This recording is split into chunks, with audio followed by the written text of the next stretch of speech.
হানাফি, ওহাবি, এই যে ওহাবিরা মাজার ভাঙতেছে, কার মাজার ভাঙতেছে? হিন্দুদের না তো, মুসলমানদের মাজার ভাঙতেছে।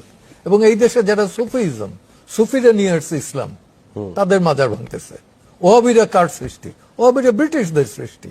অটোমান এম্পায়ারের বিরুদ্ধে যুদ্ধ করার জন্য সৌদি আরবে আব্দুল ওহাবের দিয়ে এটা করাইছে, তার ফলোয়ার্সরা এটা শুরু করছে। এবং তারা একসময় কিন্তু অ্যাটেম্প নিছিল রসুল পাক সাল্লাল্লাহু আলাইহি সাল্লামের মাজার এটাও ডিস্ট্রয় করবে। শেষ সময় ব্রিটিশেরা এবার অ্যাডভাইস দিচ্ছে যে এটা করতে যাও না, টোটাল মুসলমানদের এটা পড়বে গিয়ে তাদের গায়ে। ব্রিটিশেরা তো খুব শেয়ান, বেনিয়ার জাত, যে কারণে ওইটার মদিনায় করে নেয়।